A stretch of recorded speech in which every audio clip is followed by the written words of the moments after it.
This is Terry Henner of the Savitt Medical Library. We're going to take a quick look at the Digital Measures program. We'll be overviewing a few of its features. First, we're going to look at the system mechanics and the data fields, show you how Digital Measures operates. We'll look at how you enter your annual activities data into the program. And finally, we're going to look at how to print reports that will give you your annual evaluation forms to turn into your chairs and directors. Okay, so first, how do we connect to Digital Measures? The easiest way is to go to the School of Medicine Faculty Development page, and you can see on the right-hand side there is a link to the Digital Measures logon. So that's your best and easiest route to get to Digital Measures. Once you click on that link, you'll see a login page, and it does require your NetID and password. Once you enter that, you'll be in Digital Measures.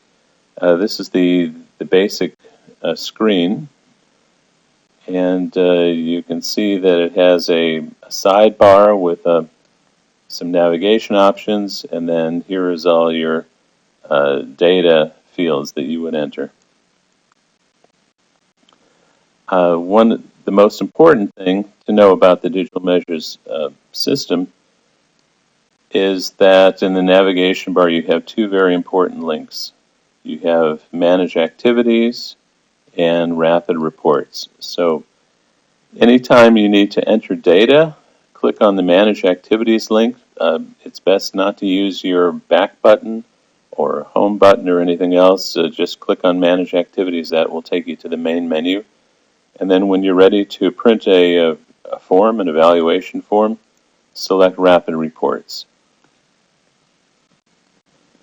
Okay, so getting back to the main menu, some of the fields that are most critical to fill out are the narratives for the annual evaluation and merit review, your role statement, and then various data fields within the teaching category. So you have scheduled teaching, years 1 and 2, 3 and 4, residents, other kinds of instruction.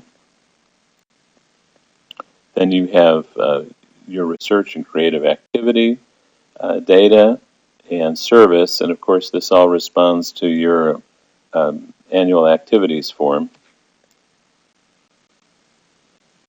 Now, one thing to point out, and I'm sure you've gone to websites where they've asked you to fill out information. This is a registration form for a conference, and this should be very familiar. They will have required fields. So you have to put in your first name. If you don't include information in a required field, it will say this is a required question, and it doesn't let you proceed until you fill in that data. Digital Measures has no required fields. It has no reminders. It doesn't coerce you into filling out any particular information. So what you put into Digital Measures is up to you, and if you have any questions about what data elements need to be filled in, you should check with your department chair or human resources or someone in faculty development to get some clarification on that. So let's just look at a data field and see how Digital Measures works. We'll go to the narratives section. So to fill out your narratives field, you click on that link, and then it will pull up a screen like this. And I have narratives from previous years. That's why you see this list of fields or entries by year. We're going to, in this case, though, add a new item. So you would click on this Add New Item button. And when you do that, it has the entry fields for you to fill out. The most important thing to realize is that every time you enter something into Digital Measures, you have to include the calendar year. So in this case, it would be 2015. That's critical. If you don't enter the current calendar year, it's not going to show up in your final Digital Measures evaluation form. The other critical thing to know is that each time you add some new information, you have to save it. Unlike some programs that have an auto-save feature, if you don't click Save, anything you've entered is lost. So two important things to remember: enter the calendar year each time you enter a data item, and then make sure you save it. Once you've saved it, you can, there's another option. You could save and add another if you needed to add another similar item.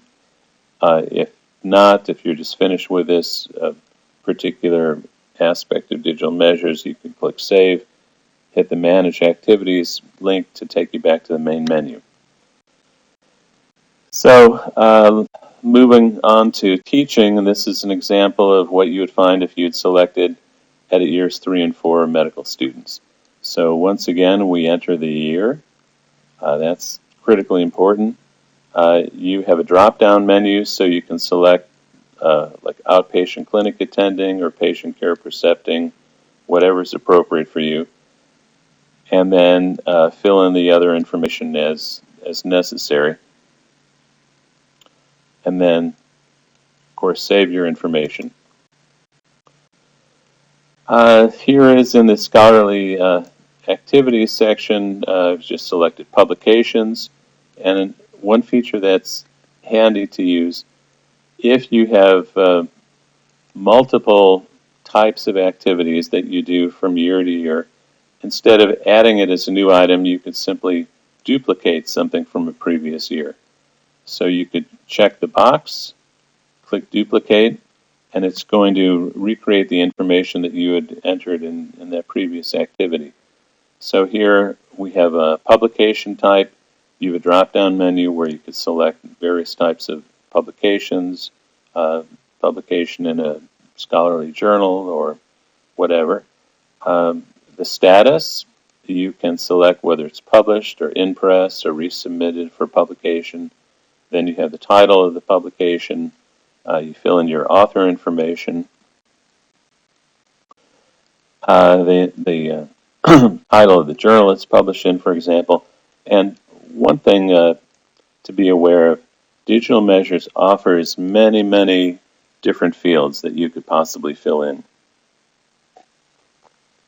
In the case of a journal article, do you really need to include the digital object identifier or the ISSN number? Well, no, you really don't, and that's entirely up to you. The key things to include are just the bibliographic information that you would typically include. The name of the journal, the page numbers, the volume, the issue, and the author information and the title of the article. And of course, we want to save that information. Okay, another category, service. If you have some editorial and review activities, we could take a look at that. And again, I want to show you this duplicate option. So say you were an editor for a journal last year and you're also a journal editor this year. Instead of having to enter it all over again, you could just click on the item, select duplicate, and it's going to populate those fields for you. Again, going back to the date requirements, it's critical every time you enter some data to enter the years that are appropriate. So this is from last year, April 2014 to May 2014. If you're doing this again for the current year, you need to change the date to 2015 or whatever the current year is. If not, it's not going to show up in your activities report when you print it. I had mentioned, showed you the role statement field, and I want to come back to this briefly because the role statement is prospective. It describes what you're going to be doing in the coming calendar year. So for a role statement, it would be next year's date, or in this case, it's 2016. So you want to make sure that you have the correct date entered there. And then once you have all your data in Digital Measures, you want to go ahead and print that. So we would select the Rapid Reports link, and it's going to pull up a screen that looks like this. The thing to note in Rapid Reports is that there are many different types of reports forms, as you can see. So you want to select, if you're in the School of Medicine, the evaluation form for medical school. Once you click on that, it's going to ask you to fill in your dates. So you want to make sure that you are selecting the current year dates. So in this case, from January 2015 to December 2015. File format, the default is Word. You want to keep it as a Word document, and then you want to click Run Report. Now when you click on Run Report, you want to watch closely because it's going to generate a Word document, download it to your computer, and you'll know that because you'll see in the bottom part of your screen, or typically this is how it appears, you'll see the Word document it generated. So at this point, all you have to do is double click on the Word document. It's going to open up the Word document for you. And here's the Word document file name at the top.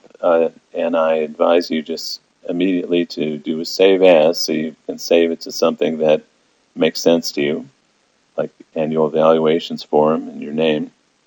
And then you are pretty much done with that aspect of the forms.